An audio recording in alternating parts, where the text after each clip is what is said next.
Hola amigos y amigas.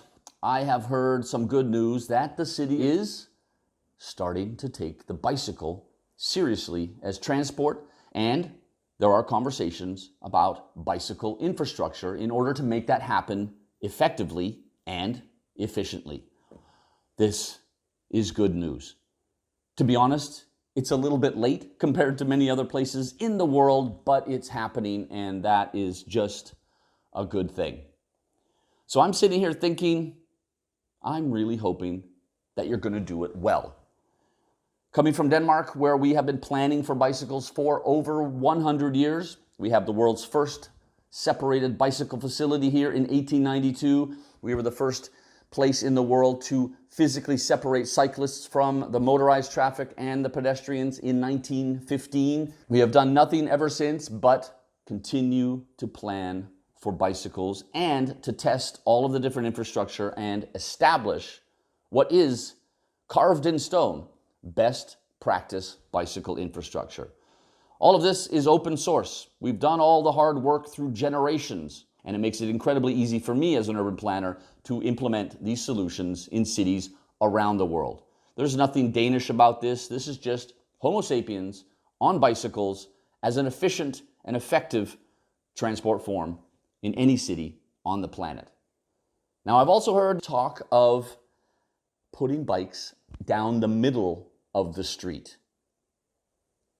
This is absolutely ridiculous. I can tell you without a doubt that this is the stupidest form of infrastructure that is imaginable. You don't put pedestrians down the middle of a street, so you therefore don't put bicycles down the middle of the street. An idea like this is the kind that is thought up by traffic engineers who have no understanding of the bicycle's role in transport in cities, but also the bicycle's role as a social tool to strengthen the urban fabric. Do not put bicycles down the middle of a street. It's the worst thing you can do. It's not safe. It does not prioritize cycling. This mentality is, oh, bicycles just have to go down this street. They have to go from an A somewhere to a B somewhere, and oh, they have to use this street. Completely failed thinking. The bicycle is an integral part of city life, and it has been in Mexican cities as well as Danish cities everywhere in the world for decades and decades, until we all just started copy-pasting the American traffic engineering standards from the 1930s and 1940s into our cities. We did it here too, man. We made that horrible mistake. I know Mexican cities did it as well. It's time to fix this. Effective bicycle infrastructure is parallel to the sidewalks. One way on both sides of the street.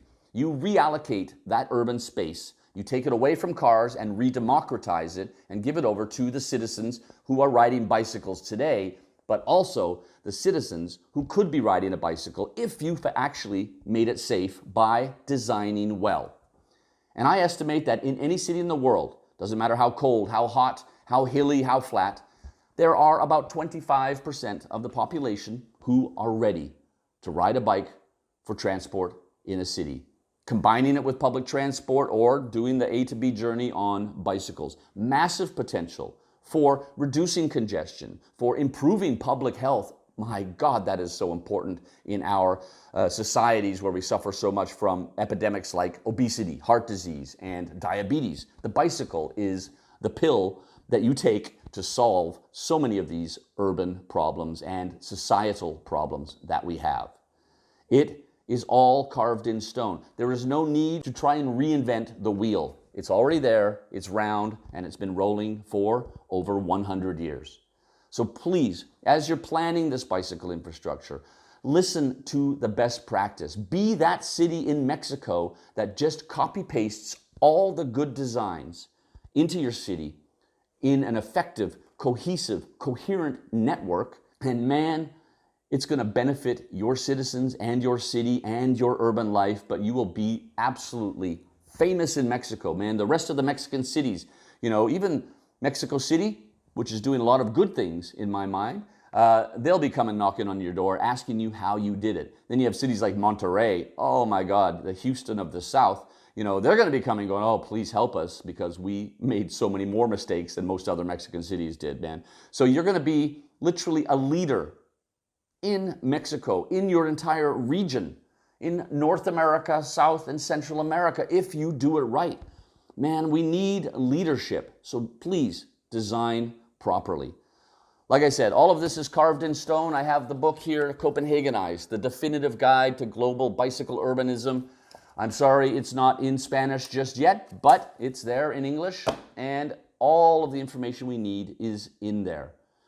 I don't want to be the guy who starts sending you this book, Urbanismo Ciclista, una breve introducción para personas que no les importa un carajo.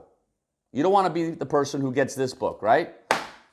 Get this book from the beginning, and you're well on your way. Just having this conversation in your city is good news. I am so happy that you're doing that. I am so worried that you're going to make the same mistake that so many cities are making around the world. If you design well from the beginning, you're going to save money because you don't have to fix the bad designs that you put into place for taxpayer money. You're going to improve urban lives of your citizens. You're going to reduce congestion. You are going to just make your city a nicer place to live, better for the children, better for the elderly, and everybody in between. It is the best business model in the history of transportation if you do it right. So please, amigos y amigas, do it right.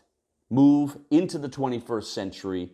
Show the way among Mexican cities, the way forward for designing well for bicycles and improving the urban life in your city for the next 100, 200 years. Go crazy, go forward, design well.